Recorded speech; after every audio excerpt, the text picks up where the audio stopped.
got a chance. Opportunity, promotion, blah, blah. You know, those are just words. All I have to offer is words. Just words. Nobody cares. Nobody cares. All right, so first things first.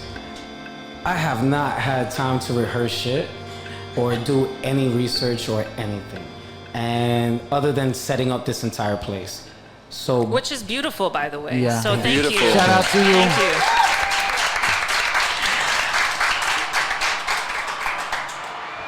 the only thing I've been doing this entire week has been washing. What is the stone called? Gua stone. I've been because I don't want y'all to take any pictures of me with a double neck situation. I refuse to do fucking sit-ups, so I've been doing that shit. And every morning with a little bit of rose hip oil, I've been like doing all that. Yo, Raji, but I don't even think my mic is on. My mic is on? Your mic is not on? Y'all hear us? I mean, Yeah? y'all. Okay. Ron G, FYI, sit-ups is not for the neck. I don't know where the fuck you got that from, but... situation. I don't know. So that's why we're freestyling a little bit, and by a little bit I mean a whole bit, the whole shit. I mean, that's our whole show. We freestyle. Yes. Yeah. And so Arturo, most importantly, thank you, brother. Yes. Because, I really never got into theater. I feel like it's not advertised or really promoted to people in my demographic. There's no fucking hookah. Let me stop. Yeah. I mean, there is. But I think that allows me the opportunity to ask you what was your inspiration, your motivation to get into theater. Wait, we're just starting? People? Yeah, I think we're starting. I can introduce we're going him. straight ahead like I that. was going to introduce him. All right, so wait, we should introduce. Yeah. My bad. Yeah. So you see, this is the problem with me. I'm over here talking about my neck. Make sure that y'all get me with the right angle and shit. One picture, I hit him with the... No, it's everybody's picture's perfect. Anyways, all right, so babe, you know what? You do the intro. Yes, all yeah. Right, so I was writing the intro on the train yesterday around 9:30, and I hopped onto the express. I was sitting down, I was writing the intro, thinking about it deeply, and across from me was an old lady, and she was like looking around, and we made eye contact, and she's like, everyone's on their phones, and she was absolutely terrified. And I was like, I'm working. I'm actually doing work right now.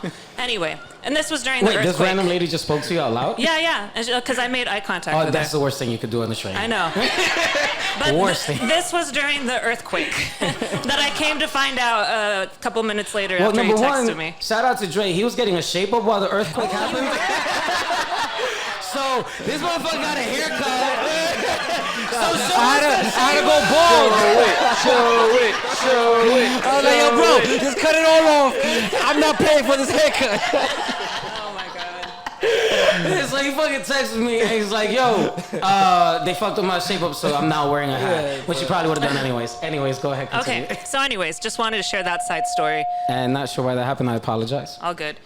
So we met when we went to school, which was a few years ago at this point, and we went to the Yale School of Drama, a fact that I am very proud of. And we only worked on one show together there. Yeah. Thank you. And I'm gonna cue all of y'all. we connected through El Colectivo, which is the Latino group at the Yale School of Drama, where anyone who identified as Latino, we got together and we just spent time together because you had to, in the sense that you had to do it as self-care because it's a very, very white institution, and you had to process that experience through some way. And one of the best ways to process it at the time was to be in community with other Latinos in that program. So that is where I crossed paths with you. And since then, I feel like we have struck a friendship. And you've always been someone that, since I met you, you've exuded this really beautiful energy, this really welcoming and warm energy, and I've always been drawn to that. And I'm grateful that we've been able to connect past school and work together professionally, and here you are today. So all that to share now, Arturo comes to us as an actor, and a very talented actor at that. he is someone who, when we've worked together and I have to see run after run after run of a show, you are someone that I can see over and over and over again and never get tired of it. You bring something new each time you perform the same words, the same movements, the same staging. You bring something new to it. So I never get tired of seeing you on stage. And then on top of that, you are also a very talented playwright. And you had a piece produced off Broadway that I had the honor to work on, Ni Mi Madre, and it was a beautiful one-person, one-woman, one-man show about your mother, Waithe. And that was such a beautiful piece. And again, just watching that piece day in, day out during previews, it moved my heart each time. So it was always fresh, it was always new, always beautiful. So all that to share, our guest tonight is Arturo Luiz Soria. Thank you so much. Thank you.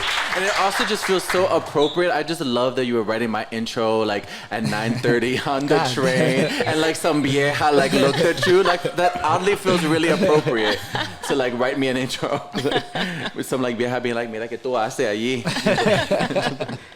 88, and you write me an intro next time. That show was amazing. Well, an earthquake has to happen for it to be good. I'm like, do you talk about me like that on occasion? All the time. I don't know how to feel. So now can I ask my question? Yeah, you can ask your question now. Yeah.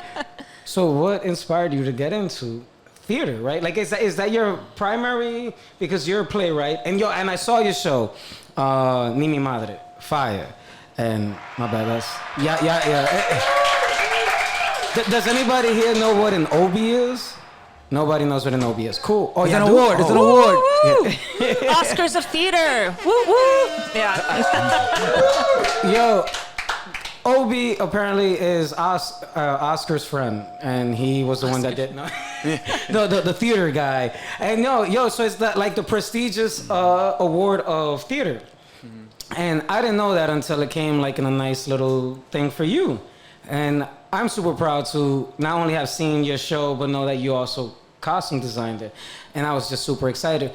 And I do say that in a very like humbling way, because prior to crossing paths with you and even sharing, what you're doing in real, you're making money with this shit. It's not because we out here doing hobbies. This is a hobby today, by the way. Everything y'all here with. For now. And you're bringing something that you're introducing me to a whole nother world. And when I'm there, prior to crossing paths with you, I'm like, oh, this shit is boring. But now that I see all the detail, the work, and everything that goes into it, with you, Arturo, when I met your mother, because it was an entire play about his mother. My man, just to give you a little idea of what it is, and at least how I interpreted it. Yeah, please. It was a one-person show, and I am using person because we want to be correct, right? But my man's here, and then that's when I fuck it up. Now, that's perfectly fine. Yo, he did an entire show from what he saw through like your mother's lens, right? And I just thought it was so beautiful. I was like, damn, I should start talking to my moms a little bit more. Yeah. But you shared so many perspectives of her life, and I think what you interpreted through, I'm assuming your conversations and all that kind of stuff, but the way it was recreated, it gave me an entirely different view on how, what theater was, because while you're there, the music, the scenery, the sounds of the ocean, the beach, from Brazil, by the way, right? Mm-hmm. Yeah. So let's give it up to Brazil. We out here. What was that? I said, isso aí, cara. He said, yeah, that's what's up. I should sound like Spanish. And all that to share is that all the work that I've seen you guys do, if it can keep my brain engaged, I'm like, that shit is fire. Because my attention span's a little fucked, by the way. I don't know about y'all, but I've seen y'all on your phone most this evening, so I'm gonna say nothing. But so my going back to my original question, like, what was your inspiration as a creative storyteller to use theater as that vehicle? Because and then also to arch on Ni Mi Madre, what inspired you to share that story? Yeah, I mean, I started when I was a kid. I got into theater when I was a kid. It was like, I think I did some play like in kindergarten or some shit. And it was like, I played the big bad wolf. My mother and I are like, we have an argument about whether I played the chicken or I played the big bad wolf. I was obviously the big bad wolf. Wait, there was a chicken in that story? I don't know. That's what I'm saying. Like, there's the three little pigs. Where That's what I'm saying. Where did the chicken come from? You know what I'm saying? I don't remember the chicken. But that leads me to Ni Mi Madre. You know what I'm saying? That moment leads me to writing a play about this woman. You know what I'm saying? Because it's like the shit that comes out of her mouth was just too good to not write down. You know. So that's what I did. I really feel like in some ways more Hold like up, you started writing in kindergarten? No. That's a long play. But that's when I started acting like her. You know what I'm saying? That's when I started imitating her. Yeah. So I got into it. I got into theater when I was young, and it was like, you know, it was my passion. It was something that I was good at, something that I enjoyed doing. I was not one to play sports. You know, I was very like, I was expressive. I was hyper as a kid. You know, and so theater was my outlet. And I did it all through high school. I started when I was in like 6th grade, something like that, middle school, and then I did it in high school. I did the school plays, and then I moved on to college for it. And then I was working professionally with it, and I started writing Ni Mi Madre. I actually had to do this stand-up comedy routine in high school for like some audition. And I was like, and listen, my mom is a character. Do you remember one joke? Yeah, I'm about to get there. It's just the same joke that I've been telling for like the last 20 years. So it works. Yeah, it works, exactly. And it's the start of the play. You know, so yeah, I mean, my mom, and she's a character, and she was, you know, and she's a lot, you know, she's a lot of energy, and she's always like, I always wanted to be an actor. You know, with Meryl Streep, that was her dream, to be Meryl Streep. And I'm like, you just don't get paid for it. You should just go get paid for it. You know, so anyway, I remember I had to do this like stand-up routine in high school. And I was like trying to make jokes or whatever. And like my opening joke, which became the opening of Ni Mi Madre, which I've been working on forever, is just like, you know, this woman, she walks into the kitchen, and she's listening, and she's dancing around and to share, and it's just like, do you believe in love after love? And then she goes, I love Madonna. And that became the opening line of, you know, Ni Mi Madre, because like that's my mom. Like, you know, she's always like, the Phantom of the Opera is my favorite. And then she'd be like, Aquarius. And you're like, Mommy, that is not from the Phantom of the Opera, that's from Hair. Oh, I love that one too. You know, it's like, what are you talking about? Because, you know, it's like, anyway, she's, you know, that's her sort of like, you know, so it was just, she's funny, you know, and she's this like. Just for y'all to know, the first song is by Cher. No, I'm just kidding. If y'all didn't know. This crowd knows all that.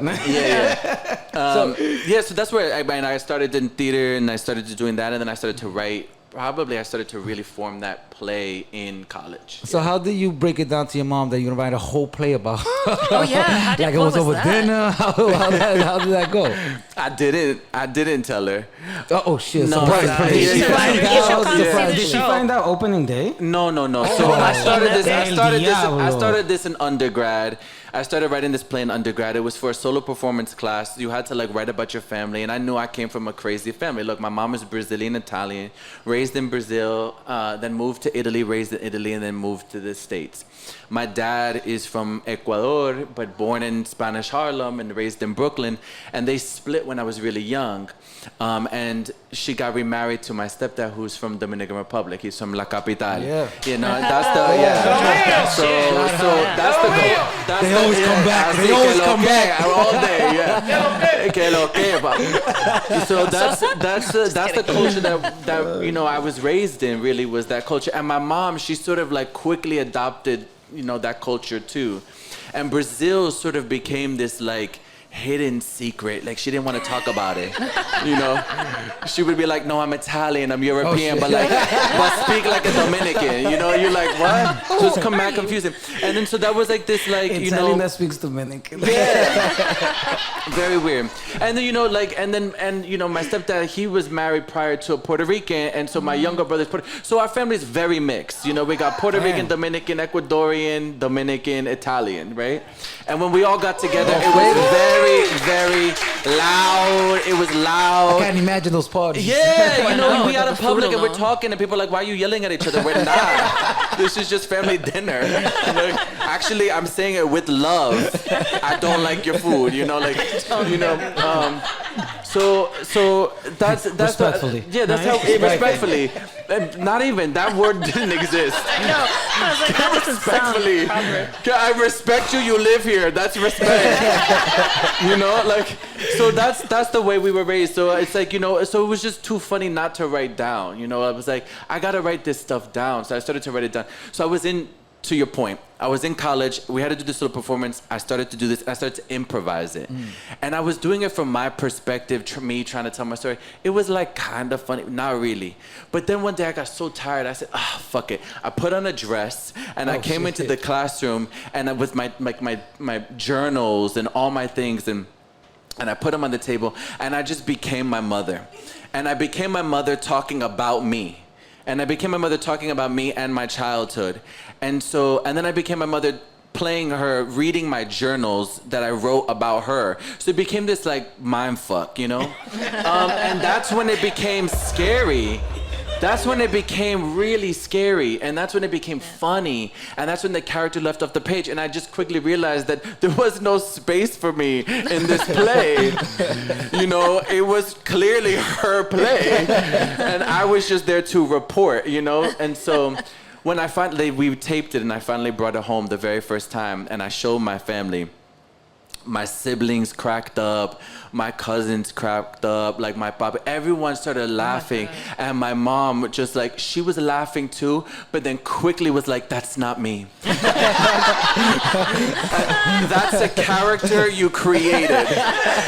She refused. But Then the next day would give me notes and be like, I actually would have said it like this. And I was like, but I thought this wasn't you. And she's like, it's not. But the character you created would have said it like this. You know what I'm saying? So it's very funny. Yeah. It was amazing to meet your mother, by the way. At I think opening night she was there, but it was She's amazing. a trip, yeah. And it was her birthday, so it all became about her. And after the shows, course. people congratulate her as if she just performed it. I'm over there sweating, like cannot breathe, and everyone's like, "You were wonderful," and she's like, "Thank you," you know, very modestly, yeah. You also got, and just to paint a different picture too. It was like right after like restrictions of COVID loosening up. Yeah. And so it was one of those things because I don't know what she's on a much more mature side. She's a doña, right? Yeah. And you got to be mindful, like in that period of time too. Who am I hugging? Who am I saying hi to? And I wanted to be like, oh man, that story is so fire. She's like, tell me more. She's just like hugging me. I'm like, all right, cool, man. We about this. Like, meanwhile, because it's theater community, everybody's giving me the fucking elbow thing, and I'm like, coño, aquí me quedé. So everybody's like, hey man, 6 feet, stand over there. And this woman's like, tell me everything that you loved about it. Listen, she lives in Miami. She quickly adopted the no mask, no COVID. She's like, Papi, it doesn't even exist here. It does. It literally does. I have to say, I got starstruck during one of your previews because I was in the back and these two women walk in and it happened to be Lena Waithe and Cynthia Erivo. Yeah. And I was like, what? Yeah. They came to see your show. Yeah. What was that like? What were they doing there?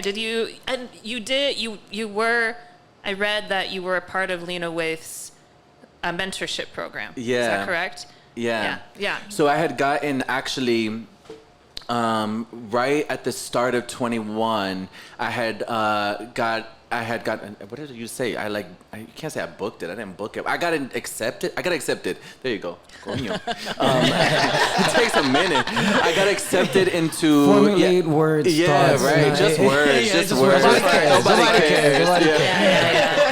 I got accepted into Lena Waithe's Hillman Grab. It was the inaugural class. They were doing a mentorship program for acting, producing, and writing. And I got accepted into the writing program, so I went to write my first TV show. And I had never written for TV or film before, and I was learning. So that's how I met Lena, and she would come and she would give feedback and stuff, and I met everybody. And then I booked, booked NI MI MADRE. They offered me a slot to do an off-Broadway world premiere, which was amazing. And it was a dream come true, and thank you. So yeah, that came along, and then Lena and Rishi, who is her producing partner, and Cynthia Erivo, they were in the city at the time, and so they had coordinated. I didn't even know they were there.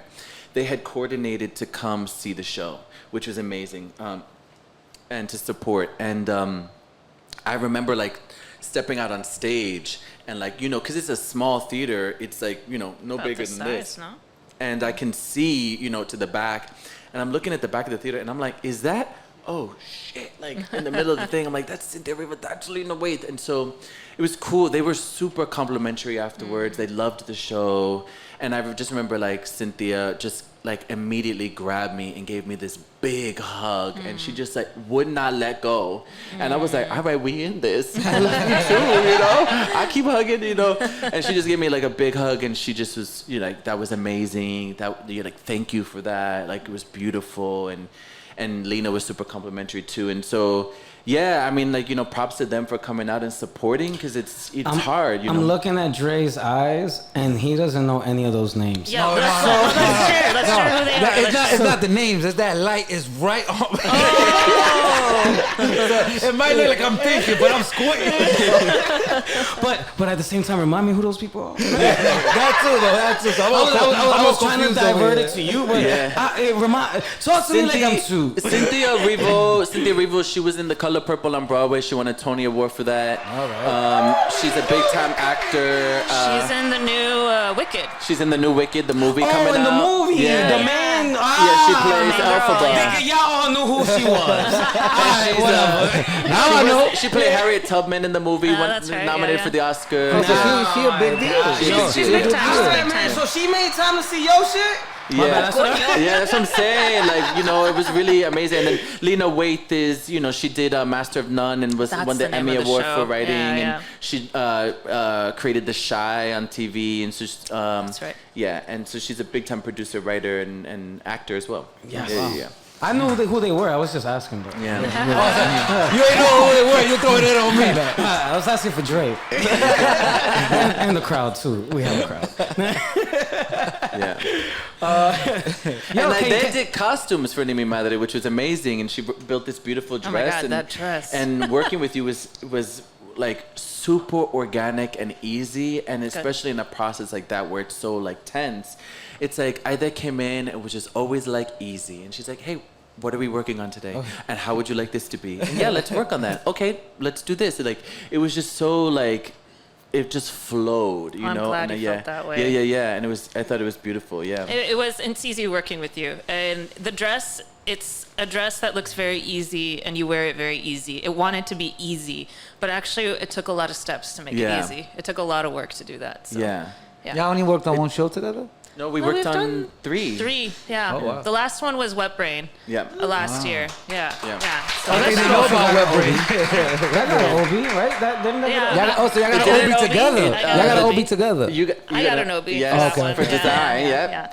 And Dustin, the director, got an OB. Yeah. And John, I think, got an OB, Yeah. And now it's up for the Lucille Lortel, which is another prestigious theater award. Yeah. I did not get nominated, but that's okay. Neither did I. It's all good. We're very happy for our colleagues that got nominated. So, Incredibly proud of them. It was a fantastic production. It was just like even just design wise, such like a heavy lift, and I just love that company and that team so much. It's a heavy show, and your role is, all the roles are pretty heavy. Yeah. But I feel like you had a particularly heavier role out of the children's. Yeah, it was quite heavy. Yeah. It was very tough, and that was an important play for me to do just personally. And that meant, getting to be able to do that and work through my own shit. And I think that's something beautiful we get to do as actors and artists, is we get to bring our humanity to these roles. It's the way we bring them to life, right? I can't go up there and not bring myself to this role, you know, because then it would be false and you all would be like, that's bullshit, that's fake, I don't want to see that, right? But it's when actors and artists and people bring their humanity to it, then when everybody gets to feel something, and that was really important for me, that play. And so like, I felt like I won the award getting to be in it, you know, more than anything, yeah. Also, speaking on humanity, this is a tangent thought, but there's been a lot of conversation in general about AI and how, you know, there's talks of how AI is going to take over everything, et cetera, even in the arts, right? Bots will be advertising to bots. For real,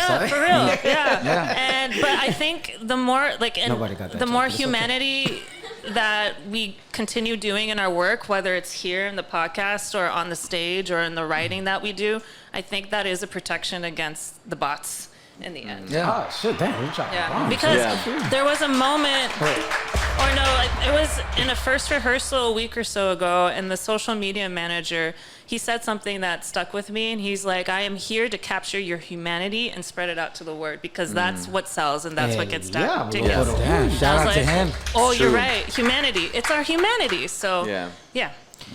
What do you do to prepare yourself before you head on stage? Because right now I'm shitting bricks, right? And I know when you're on stage, there's a lot more people there. So there's some things that you do to help you before your lines or something like that? Yeah, I feel like ritual is important, right, for me. And it's like, and ritual doesn't have to be, you know, religion, right? And ritual is like whatever we do, like your morning ritual. I get up and I make a cup of coffee. That's my ritual in the morning, you know? Bustelo? You know, I do love me some Bustelo. Yeah. I gotta tell you right now, I'm drinking some Costa Rican coffee. Oh, shit. Oh, okay. It's all right. I know. I feel a little guilty about it. But you know, it's okay. You can always go back to I love Bustelo like anybody else. But I gotta be honest with you. It's like I can only do it like, you know, every once in a while, because that shit fuck up my stomach. It does. That is pure acid. Well, clearly you're not a brand pure gas. It's pure gas. It's just like, and listen, no disrespect. I love it, and I love what it does for the culture. You know what I'm saying? Of course. I don't know who they are, man. Right? And I do, and I love it. And there's nothing like it taste-wise. I'm like, this is delicious. But I also really like my body, you know? I can't do it every day. You gotta cut it with the milk, bro. Oh, I do it with the. I do it like I bring over. I got a whole machine. I got an espresso machine. I steam that shit every day. You know, it's part of my ritual. You know. Okay, got you. So ritual is what I. You know, it's like I make practices for myself, and every actor has different rituals for how they get in and out of things, and every process is different too. So like my ritual for Wet Brain was different than my ritual for NI MI MADRE, different than my ritual for other plays. Like, I guess it depends on. What the part demands of me. You know, sometimes I go in for a comedic part, it requires me to be looser and funnier and to be you know, and then, you know, drama, I need to be able to like also stay open but vulnerable, and also like, you know, allow the sort of vessel to like, you know, be open so that like the spirit can move through me, you know. So it's like different things, you know. But it's like so like you know, yoga, a little bit of stretching, warming up the voice, the body, walk, you know. Like I do listen to a lot of music. Watch that stone. I do listen to a lot of music, and I build playlists for each of my roles. You know, the music is different because it's like that character would listen to something different, or something might get me into a different vibe than something else, or, you know, I journal depending, like with the Wet Brain, I journaled actually a lot. Before every show, I like wrote, I wrote letters, you know. Who did you write them to? To different characters. Oh wow! Have you read them since? I have that not. time? I don't even know where they are. Damn. You don't know where they are? No, that's such a good question. I should go. You should go read them. It might be triggering, but I wanted to share when you're speaking about ritual during Wet Brain. You know, as a costume designer, when we're in tech, sometimes I have to share a new item to actors, and so you go and knock on the door. Hi, how are you? I have something to do, like something new to try on you. Yeah. So each time I came to visit you, I loved it because it would be like this cave. Yeah. It would be dark, and he would have these candles set up everywhere, and you would have this beautiful music playlist, and there would be just a calm energy in the space. And then the yoga mat would be out. So you got the vibes. It was like a warm cave. Visiting you. Anybody out here walking around with yoga mats? No yoga. Cool. No yoga. Forget that shit. I don't know what y'all missing out on. Yo, apparently y'all fucking up. I mean, you know, like the yoga mat is just really like I don't do yoga every day, you know, but like, you know, it's like there to like, when I look at it, I'm like, I should go stretch, you know. It's an invitation, you know, for my body to go. I got 4 of them shits in the crib. Yeah. In every corner. You have to unroll them. To use them. You have to roll them out, you know. To use them. I'm like, when? You just keep collecting them. They collect dust, you know. Where do you see yourself in 10 years? Oh my God, please. Jesus Christ. It's a fucking earthquake yesterday. How we gonna ask questions? You're right. I don't know. Where do you see yourself in 10 years? Where do we all see humanity in 10 years? I don't know. That's a good question. I mean,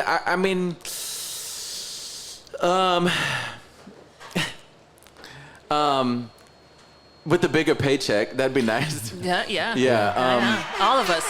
Yeah, all for everybody, you know.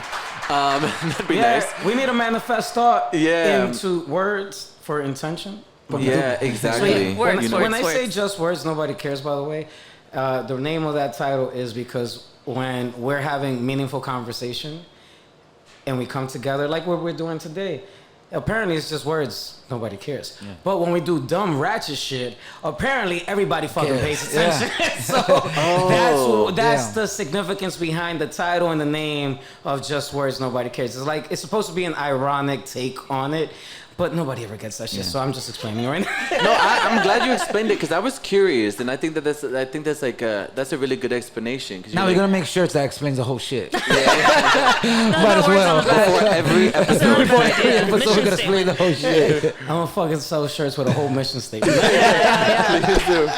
So bigger 10 years, paychecks. 10 years. 10 years. Okay, so no, for real is like I hope. I mean, like I have been very fortunate that in the last 5 or plus years. I mean, since I've been able to make a living as an artist, and I'm that's a fucking win. For real. That's a fucking win. And I feel incredibly grateful and privileged to be able to do that because that's not everybody's existence, and it took time to get there, right? And it's not always sure. You're not always on solid ground. You're all artists.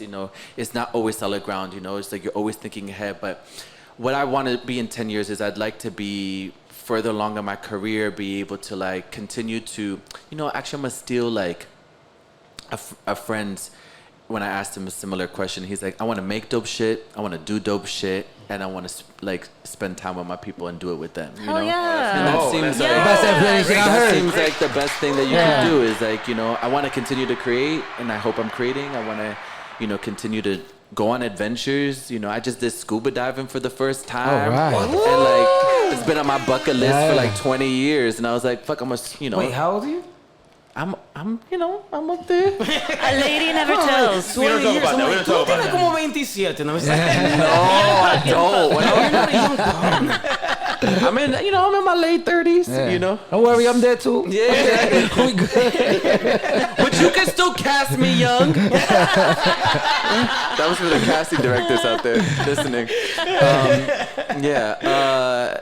That's what I want. Is I want to continue to like create stuff, be able to like pay my bills, to be able to take care of my family, and to like just continue to like be inspired by like the world, by people, by community. Like like I said, went scuba diving. That shit opened up my eyes. Like it really opened up my eyes to like a whole other fucking world that's just like sitting underneath us, literally, but also just like perspective wise. It's like, when you're underwater, like the number one rule is to don't stop breathing.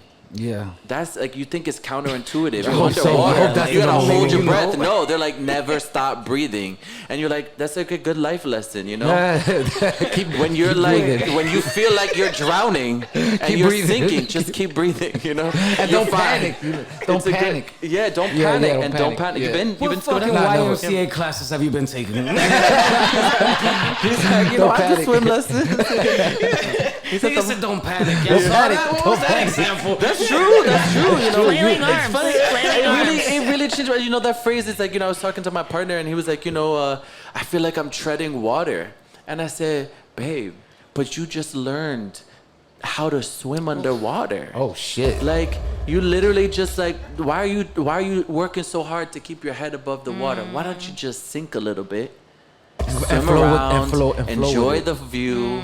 I was like, never stop breathing. Like the two, like you said, the two most important rules: never stop breathing and don't panic. Don't panic. And then you just know that eventually you will rise. And when you rise, you must rise slowly. Drop a bomb. It's You true. know? You gotta rise slowly. You gotta rise slowly. You gotta take a safety stop before you like come out of the water again. Oh, but you went like scuba diving. I'm talking the about mask, we were mask. 60 feet under. You had the air tank in the the air back? tank and everything. Oh, I was thinking, that's snorkeling. No. Someone has been That's scuba that fake diving. shit. Nobody go snorkeling, bro. Nobody go fucking snorkeling. Why are we here applauding that shit? It's Yeah, a participation snorkeling. trophy shit. You don't even go all the way into the water. God damn. You don't even go all the way under the water snorkeling, bro. Fuck out of here with that shit. That's snorkeling. He was snorkeling. He was at the Y snorkeling. That's a Fuck snorkels, bro. Y'all don't snorkel? Nobody snorkels, bro. Does anyone know how to snorkel? Yeah, because can never figure it out. I bet said the water comes up a little bit and Exactly. gets into the Oh, yeah, man. Yeah. But you see, that's That's what happens. And you wild out and you sink. Yeah, bro. But that's the other thing. You learn how to clear your mask Yeah. underwater so you can see again. So Yeah. it's just like, don't tread water. Just come down, sink a little bit, and you Yeah. get back up, That's it. My bad. I clearly confused all that shit. All that shit. Got it. Oh man. Any other life lessons you want to drop? Please. Because I'm over here learning quite a bit. The life lessons I got. I don't know. Brush your teeth, man. Always Self-care. Floss every It's a day. good floss. I should follow that advice too. I should floss more every day. What are you working on with your writing right now? I got a couple writing projects coming up actually. So I'm adapting a book to film. Oh, What? Yeah. What so, book? What book? It's called. applause, I feel like, am I allowed to say it? in Oh, public? I don't know. I feel like Have you signed an NDA? I feel like I gotta like double check if I could do like the reveal. Anyway, I'm adapting a book to film, which is a learning process, like a huge learning curve. My first feature writing experience, learning that. Congratulations. So it's cool. Thank you. Yeah. That's huge. Yeah, it's been exciting. I've been learning a lot. It's been a lot of work, but it's been really exciting. And I love it. I love like, writing is like a solo sport. You in there, you're just like fighting it out with yourself. But, there are days where I'm like, ooh, I distract myself too much, and then I got to go back in there. And then there are days where you're like, oh, I'm in the flow. Nobody talk to me. Do not talk to me, And then I have a couple plays that I'm trying to get developed as well. A play I wrote called Novios, which is about restaurant kitchen workers. And then I'm working on a companion piece, another solo show. Hopefully working it out with Rattlestick again. They commissioned it. Oh, that's It's called great. Sin Padre, and it's a companion piece to NI MI MADRE, but it's another solo show. Yeah, That's fire. So a couple That's writing awesome. projects. up there. Congrats. Thank you. Bomb. It seems like what we should be doing in life is taking all of our childhood traumas and making it. Hey, listen. Because what the fuck am I doing here? They're talking about happy shit. No, mira. Every time I talk about my aunt, she got like this factory worker voice, and I'm like, pero mira. So I think that's gonna be my story. Yeah, absolutely. I mean, playwrights have been writing about their family since forever. Like you got to write about what inspires you, what you know. And it's like I always say this. Here's my life lesson: is that I'm always talking about this. Is that everything else is like I don't feel like it's enough to just see ourselves reflected on screen or on stage as Latinos. We need to hear ourselves reflected as well in our language, in our rhythm, in our because I get tired of seeing plays about Latinos that are fully in English that are have this that's not the rhythm that we speak at. We don't speak English like that even. We speak hybrid language. We speak Spanish, we speak Spanglish, we speak different dialects of Spanish. And it's and if you write your tia, you're giving not only her the opportunity to be seen, but you're giving all the other tias the opportunity to be seen in your portrayal of her, whether it's fictional or not fictional. But she gets to arrive at the theater Or that's how I always thought about it. It's like, I want my abuela, I want my papi, I want my dad, I want my mom, I want them to arrive, I want my people to arrive at the theater and immediately go, that's me, or that's my family, that's them, you know? And hear it. And you don't gotta translate it. Fuck that. You don't. I agree You don't have with to you. translate Yeah. it. People will get it. We saw Dominicana, or no, it wasn't Dominicana. La Boriqueñas. No, it was the show at the tiny space where they didn't translate it about the family in the Bronx. Oh, Vámonos. Vámonos. That was such a Intar, great piece. yeah. Yeah. They didn't translate it, and then we had Julissa on, and she shared that as a team they discussed whether they should translate it or not for the audience, and the decision was no. This is about the family on stage. Yeah. Yeah. And people will get it. And if they don't get it, that's okay too. I mean, you know, our people have been walking around here not getting shit for hundreds of years. You know, because it's like, come on. That's my true, that's abuela true. arrived in Yeah, this you're country right. and she didn't speak a Right. lick of English, and she navigated her way to the hospital to save her mother's life. Like, she did that not understanding a whole lot. Like, but she understood enough how to get there and picked up things. The audiences will be okay. English-speaking audiences will be okay, I promise. With Ni Mi Madre, we did that. We had an entire monologue in Portuguese, and I was very adamant, I'm not translating it. And we did enough English words that English-speaking audiences can get what the story was, and so they not feel left out, but so that they understand the story. As long as they understand the story, you good. Not everything is for them. We can have some things for us too, you know? So that's important. My was mad loud. I don't know. Yeah. I liked it. I felt it too. For the people in the back. Cool. All right. So, last call for words.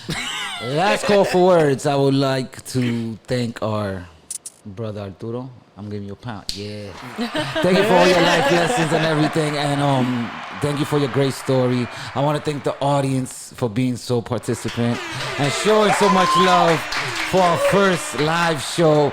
And I want to shout out to my team and shout out to Rams back there too. Y'all made it an incredible situation here. And, you know, we going through earthquakes and all types of shit in our city. The locusts are coming. And having a moment like this with beautiful people and having great conversation and just enjoying a great environment is priceless. So enjoy. Last words, Michael. Thank you. Thank you all so much for having me here. This has been a lot of fun. I really appreciate what y'all doing. I really thank you, Haydee, for all your work and friendship and years of it and continued years of it. Thank you to the audience for coming out all the way to Brooklyn. Yeah, what up? Yes, thank you. And for being here. So, yeah, thank you for inviting me to be here. This has been a lot of fun. And, I mean, I'm excited. Yeah. This is the best part of my day so far. All right. That and the chopped cheese my sister and I ate. My turn? Well, this was an experiment, and I hope y'all come back to the next one. But thank you. Thank you. Thank you for coming out. And thank you, Arturo, for being our wonderful first guest. First guest on a live show. Yeah. We were sitting thinking, like, who would be great to have on.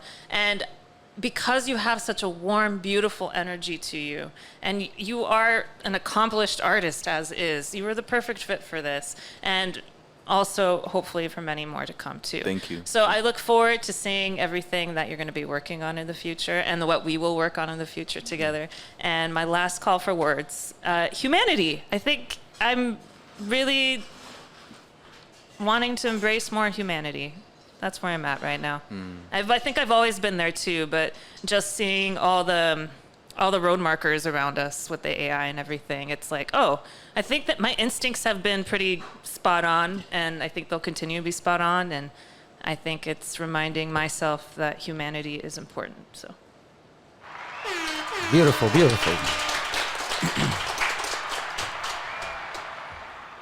Well, this was fun. I'm glad y'all laughed. I hope y'all enjoyed the jokes and these were all genuine. No, I'm sorry. Yo, you dropped so many bombs that for me, the entire time I started this project, it was quite frankly to learn people's road, like blueprints, and listen to how they're navigating through life. Because I used to think that everything was kind of homogenous, like, yo, if we're all in sync, it'll all fall into place and blah, blah, blah. It doesn't seem to be that. And maybe that, and I'm not being, negative about hopeful for humanity and all that kind of stuff, but there are different drives, there are different incentives, and that's okay too. And what I've learned from Just Words has been that if I don't want to hear the opposition, then do I truly believe in freedom of speech? If I'm not willing to accept a lot of other people's realities, then, what's my perspective? We all come together for different reasons, but, the ultimate goal of humanity, I believe, because the thing is that, honestly, if everybody's happy, I guess no money's being made, because then you know that you're self-satisfied, self-sufficient, and all shit is good. All this other shit is a distraction. I'm not saying that, but that's somebody else's truth. This is my truth. My truth is sharing this moment with y'all in this room. And my truth is, allowing space to hear your story when I was there, hearing an entire play that got recognized. Hey, yo, you came out in the New York fucking Times, fam. Like, that shit is real. That's not light. And when I say Just Words Nobody Cares, and I gave y'all the explanation about all of the optics of that one, when we're together, apparently it's only bad. You're a reminder and you're a shining light that, yo, we're doing a lot of beautiful things. And highlighting your mother, given all the circumstances of life, I thought was absolutely gorgeous. And so it's wild. You'll talk to people and be like, oh, I wouldn't have seen that show because you're wearing a dress, for example, right? And I'm like, yo, fuck that noise, fam. I want to hear the story. And the distraction is what's crazy to me. And the love is what I choose to cherish. And I appreciate the love that you brought tonight. I appreciate the love that Yak brought tonight and the energy. And we're here. And I'm just super fulfilled. So thank y'all all so very much. And that shit was so hard for Magnet, right? Yeah, so with that said, I'm gonna drop the outro song that apparently nobody fucking hears because that nobody ever makes it to the end of the episode. But tonight, never heard it. But tonight we made it. Hey, yo, Jerry, thank you so much, brother. Shout out to Jerry. Thank y'all all so much. Yo, Coda, Mayra, right? Yeah. Yo, let's give a huge shout out to Mayra. Everybody, yo, thank y'all. This is absolute blast. Hey, who else am I missing? I'm not missing? Alberto. Oh yeah, Alberto. Yeah, I said Coda. He's the manager. But not this Alberto, not this motherfucker. Yeah, you got a fucking little nameplate thing now. Love y'all. Thank y'all very much, man. And we're gonna keep rocking for whatever time y'all wanna rock to, but thank y'all very much. Thank y'all. Thank you. Thank you. This is fun. Dim the lights, Ram. That was code 4. We wrapped it up, man.